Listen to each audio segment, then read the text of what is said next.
Boa tarde. Meu nome é Jane, eu sou da equipe do Ciências Sem Fronteiras do CNPq. Desde o princípio do programa, eu trabalho com diversos países da Europa e um dos países é o Reino Unido. Pode passar aquele vídeo 1 para mim, por favor? Eu vou pedir ajuda para uma colega que já participou do programa, para dar um pouquinho mais de informações para vocês nesse início. Oi, meu nome é Keila, eu faço o curso de Análise e Desenvolvimento de Sistemas na FATEC Ipiranga e estou aqui para falar um pouco sobre o programa Ciências Sem Fronteiras. Eu tive a felicidade de participar desse programa durante o ano de 2013, então eu fiquei um ano estudando as matérias relativas ao meu curso, no caso Análise e Desenvolvimento de Sistemas, lá na Inglaterra, numa cidadezinha pequenininha chamada Ormskirk, que fica bem pertinho de Liverpool, em Manchester. Eu só fiquei sabendo do processo através da faculdade, que me chamou para participar do processo seletivo do programa, onde eu tive que fazer o envio de diversos documentos e fazer a prova de proficiência de inglês, que, na minha opinião, é a parte um pouco mais complicada. Bom, depois de um tempo, eu recebi a tão aguardada resposta de que eu tinha passado no programa, e aí eu fui providenciar os documentos, fazer a mala, me preparar para ficar realmente um ano fora do país. Chegando lá, eu estava super ansiosa, estava super eufórica de estar num país diferente, de estar vivendo essa nova experiência. E quando eu cheguei, a principal dificuldade que eu senti, assim, logo de cara, foi o frio, porque cheguei lá, estava nevando. Então, foi um pouco complicado, assim, pra mim foi tudo uma novidade, foi muito legal, mas assim, foi um pouco difícil, assim, me acostumar com aquele frio, sair toda encapotada. Eu nem tinha roupa de inverno, assim, suficiente para o inverno de lá, Porque o inverno do Brasil não é a mesma coisa que o inverno de lá. Então, eu cheguei lá, já fui correndo comprar roupa de frio pra poder aguentar o frio.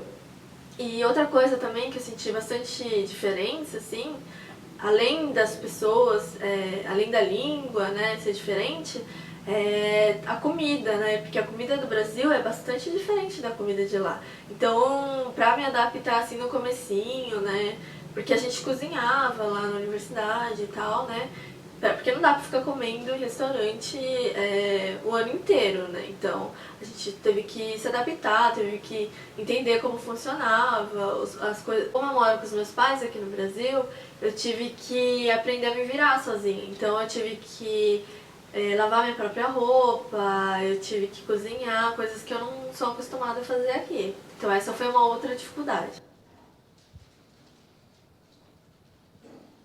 Bom, eu estudei lá na Ed Hill University, onde eu fiquei morando nesse período de um ano.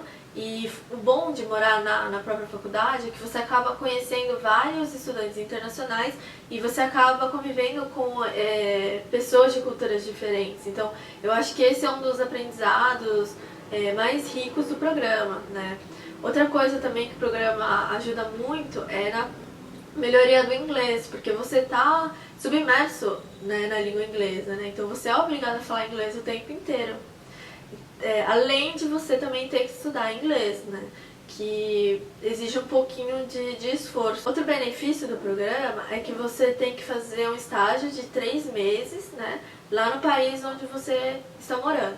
Então, no meu caso, eu fiz esse estágio dentro da própria universidade, No núcleo de TI que presta serviços para a própria universidade, para a própria Ed Hill.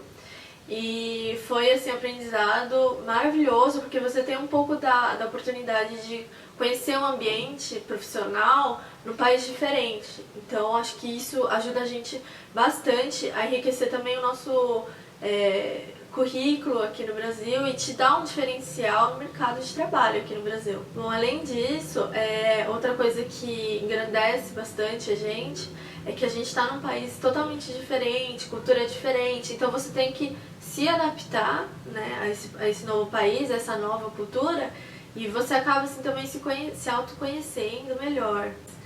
Bom, para finalizar, eu gostaria de dizer que se vocês puderem, se inscrevam no programa, porque vale muito a pena, é uma oportunidade imperdível. Eu cresci muito profissionalmente, pessoalmente, eu pude me autoconhecer nesse período. Então, assim, a dica que eu dou é se inscrevam. Eu gostaria de agradecer imensamente a FATEC por ter me ajudado em todo esse processo. Eles estavam do meu lado o tempo inteiro, mesmo estando longe, eles estavam presentes também, preocupados, assim, principalmente a Fabiana, a Denise e a professora Narjara. Então eu gostaria de deixar o meu agradecimento a vocês. Quem está aqui interessado na graduação sanduíche? Tem alguém aguardando o resultado da última chamada? E quem está interessado em pós-graduação? Ok. Bom, eu vou falar um pouquinho de pós-graduação mais no final e um pouco mais do programa na graduação sanduíche. Tá? Bom, a graduação sanduíche ela é até 15 meses. Normalmente, são 9 meses de atividades acadêmicas e 3 meses de estágio. Alguns de vocês viajam antes para poder fazer 3 meses de curso de inglês. Os requisitos, né? Vocês têm que estar matriculados nas áreas do programa, que eu tenho lá escritas, e daqui a pouco eu mostro aqui também. Tem que ser brasileiro. Alguns de vocês têm dupla nacionalidade, mas tem que se inscrever como brasileiro. Não utilizem o outro passaporte, o outro número que vocês têm de documentação, porque vocês são automaticamente eliminados. Afinal, vocês estão recebendo uma bolsa do governo brasileiro, então vocês têm que ser brasileiros.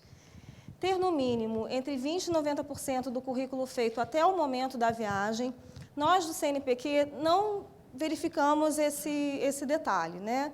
Na verdade, vocês passam por uma seleção na instituição de ensino de vocês, é uma avaliação inicial, uma seleção inicial. Então, vocês se inscrevem no programa através de chamadas públicas e também se inscrevem na instituição de vocês, como a colega que já voltou comentou com vocês agora. O Enem. O Enem ele é um requisito que dificilmente vai ser tirado da chamada. Nós utilizamos o maior Enem, alguns de vocês têm mais de um Enem feito, então é o maior Enem e a média aritmética das 5 provas. Deve ser igual ou superior a 600. Eu recomendo que vocês tenham um bem caprichado.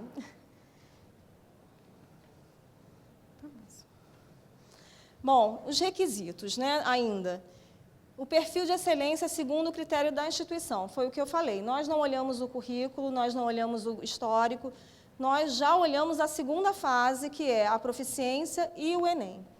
Então, pode ter sido bolsista, né, já da CAPES ou CNPq, na graduação sanduíche, mas pode ter tido iniciação científica ou participar de qualquer outro programa dentro do CNPq ou da CAPES. E, claro, né, cumprir os requisitos mínimos de proficiência. Cada país determina qual é a proficiência e qual o teste. Então, se vocês têm interesse no Reino Unido, está lá escrito nas chamadas antigas todos os requisitos. Mas tem outras pessoas que, de repente, podem se interessar por um outro país. Então, eu sugiro que vocês entrem nas chamadas encerradas, que vocês já podem se familiarizar como são as nossas chamadas públicas. Então, elas determinam, cada país é que determina qual é a proficiência. Bom, as falhas, né? Uma delas eu já comentei, que é se matricular com um passaporte europeu, por exemplo. O outro, né, as outras 2 falhas mais recorrentes é justamente o documento fora do padrão exigido na chamada. A gente pede que vocês leiam com detalhes tudo o que está escrito, porque está tudo especificado na chamada pública. A gente veio aprimorando desde o início do programa, com mais detalhes, para ficar bem claro tudo o que a gente precisa. E a outra coisa é o teste de proficiência. Quando vocês se inscrevem na prova do IELTS, vocês também, já se inscreveram no nosso programa, vocês têm que fazer um currículo Lattes. Então, o documento da prova tem que ser o mesmo que vocês se inscreveram, que vocês colocaram no Lattes. Por quê? Algumas vezes vocês conseguem colocar o teste, outras vezes vocês só conseguem mandar o print, que a gente também aceita. Só que vem sem identificação, não tem nome, não tem número, ou tem um número de documento que não está lá no Lattes. Então, isso é uma forma da gente eliminar candidato. Bom, essas são as nossas áreas, né? Tem algumas pessoas aqui que visitam a feira que são das áreas de humanas. Depois eu vou falar um pouquinho da pós-graduação, que o procedimento é igual para quem é da área do Ciências Sem Fronteiras e quem não é. Então, não é impeditivo não ser do Ciências Sem Fronteiras, mas, normalmente, as áreas são essas aqui para participar do programa. A última chamada, nós tivemos no CNPq, mais de 18 mil inscritos. A CAPES ficou com quase 29 mil. Estou até exagerando o número. Então, esses são os nossos países no CNPq e esses são da CAPES. O programa é único, mas é dividido, né? Alguns países ficam com a CAPES e outros com o CNPq. Os benefícios, isso é muito importante. Eu marquei ali 2 ali em destaque. Vocês recebem uma mensalidade, né, durante todo o programa, o seguro-saúde, o auxílio-instalação, que é um dinheiro que vocês podem utilizar tanto para comprar uma roupa de frio ou para fazer uma viagem por causa do visto, de repente não tem como eu tirar na minha cidade. Então, é um dinheiro para início da viagem, né? E o auxílio-deslocamento, de volta, além do material didático, que é único, é só para a graduação sanduíche, que vocês compram ou um tablet, ou um computador, ou livros. Vocês prestam conta desse valor no final do programa. Além das taxas escolares. Por que eu marquei o seguro-saúde? No início do programa, e eu acho que isso ainda acontece, algumas empresas começaram a se aproveitar e dizer que o CNPq ou a CAPES recomendava este ou aquele seguro-saúde. E nós não recomendamos nenhum. O que nós recomendamos é que vocês prestem muita atenção na hora de escolher um seguro, porque isso tem que cobrir vocês em tudo, em todas as áreas, até porque a gente sabe que vocês acabam viajando. Existe fim de semana, existe feriado, vocês só não podem fazer igual um estudante ano passado, que abandonou o estágio e depois postou foto no Facebook na Europa. Ele era do Canadá e estava em frente à Torre Eiffel. Nem preciso dizer que a bolsa foi cancelada, né? A gente precisou trazer esse estudante de volta, porque ele estava fora do programa, praticamente. Ele não estava assistindo aula, não estava fazendo estágio. E as taxas escolares, porque alguns pensam que o governo britânico está recebendo os nossos estudantes, né, sem receber. Não, não existe, porque tem estudante que nos escreve: ah, eu vou fazer uma viagem de campo, ou eu quero participar de um congresso. Não, a gente não vai pagar esses extras. Todos os benefícios eles estão na chamada pública, e são esses aí que eu coloquei aqui para vocês. Bom, passaporte ou visto. Isso é responsabilidade do estudante, a gente do CNPq também não dá muito detalhes. O que a gente faz é fornecer para os estudantes a carta de benefícios no momento que vocês aceitam a bolsa, que é onde mostra tudo que vocês vão receber e é o que vocês precisam além do CAS, que depois eu falo. Eu sugiro que vocês visitem o site da Anvisa, onde tem algumas recomendações para o viajante. Isso serve para todos os países. De repente, o Reino Unido não tem nenhuma especificação, mas outro pode pedir algum certificado, alguma coisa de vacina. E também peço que vocês, tanto no país, né, antes de viajar, quando depois, vocês procurem os consulados e as embaixadas, que vocês contatem, se apresentem, se registrem, porque é uma segurança para quem está no exterior, sem pai nem mãe, está distante. Então, é sempre bom vocês terem esse contato com um consulado ou embaixada brasileira. Bom, depois que a gente passa pela nossa fase de pré-seleção, onde a gente olha a proficiência e o Enem, existe a parte britânica. A gente divulga a lista de pré-selecionados, e aí a gente tem um parceiro no exterior, que infelizmente não está aqui na feira, mas que é quem faz toda a parte burocrática e coloca os estudantes nas universidades participantes, né, do programa. Ele aloca tanto na instituição, quanto na acomodação, quanto no estágio. Então, alguns de vocês vão procurar estágio independente do UK, outros vão precisar de ajuda.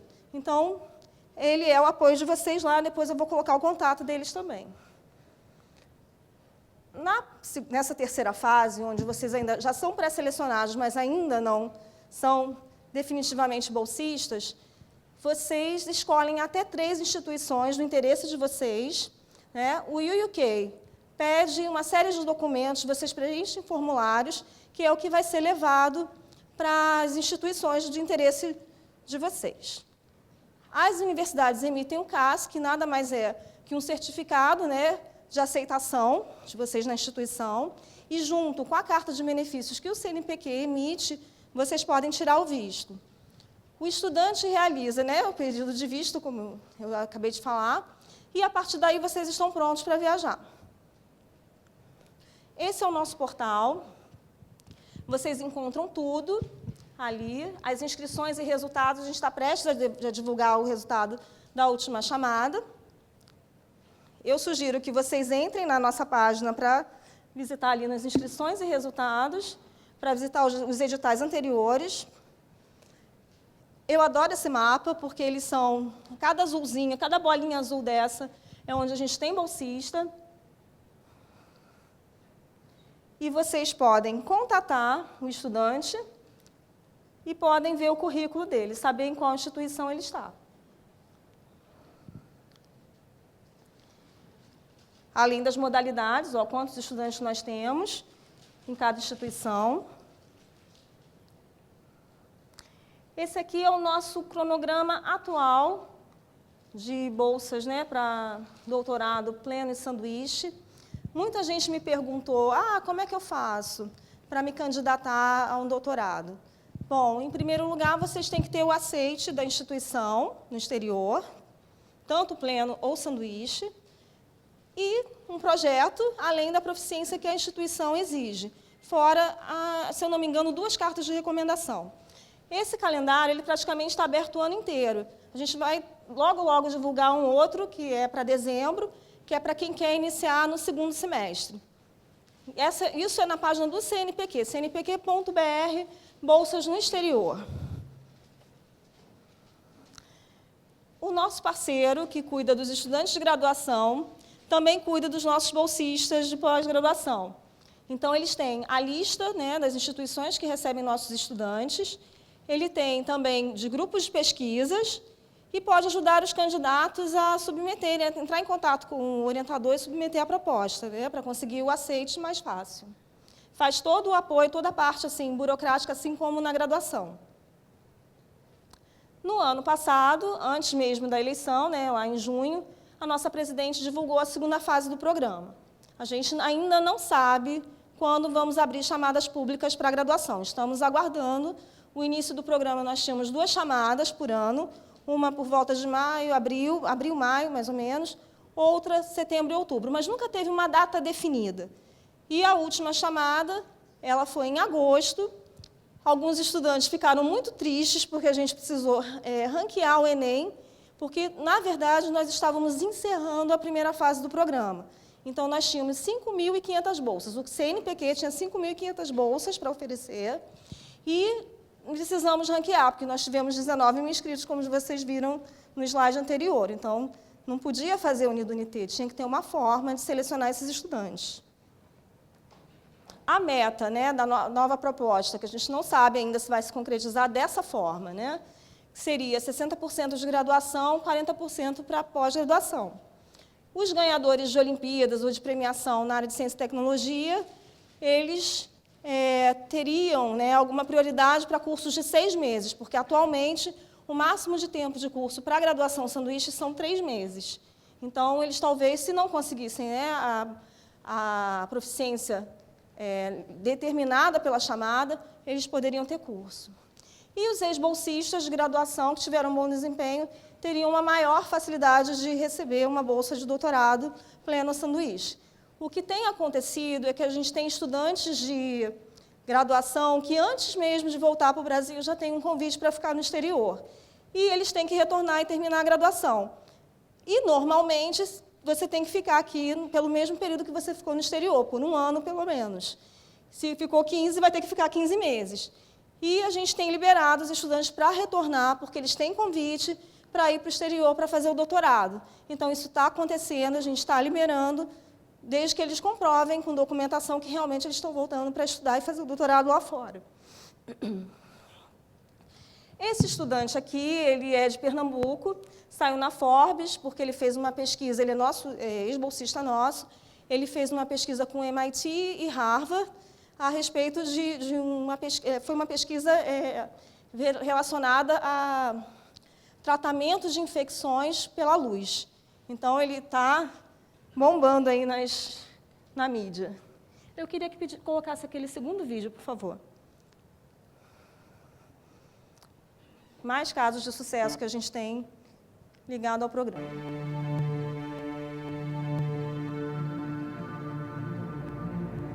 Nós somos do Departamento de Engenharia Mecânica e Aeroespacial e atualmente a gente está trabalhando no projeto do Laboratório de Biomecânica. Eu estudo Engenharia Mecatrônica no Cefet de Vinópolis. Vim para a Coreia em fevereiro e também faço parte do Departamento de Engenharia Mecânica e Aeroespacial da FNU.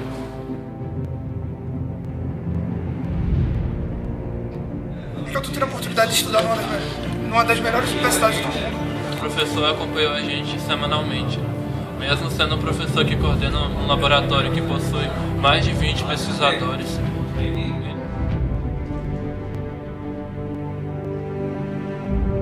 이게 있으면은 내가 여기다 칫솔을 묻고 양치라든가 먹는 문제라든가 이런 모든 문제들이 해결될 것 같아서 굉장히 좋은 것 같아요, 지금.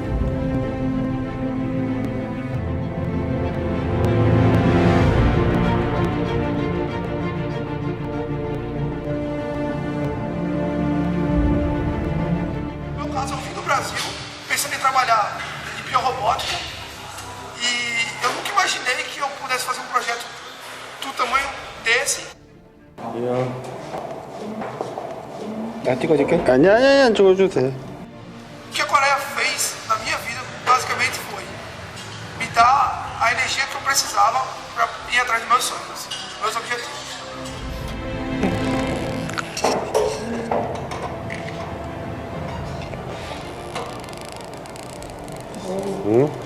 왜 그러고 가? 응? 잘 먹어. 응?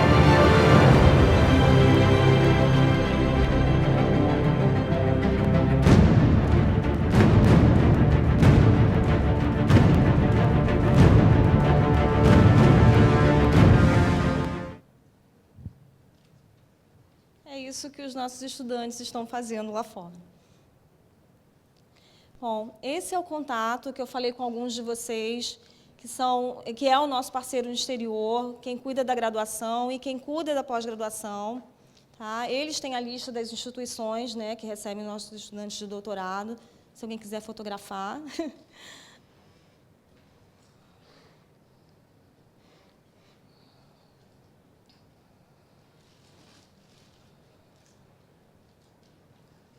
Posso mudar? Não.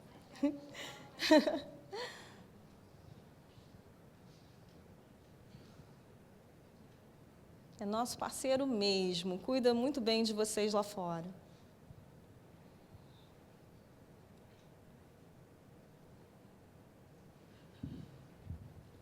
Posso?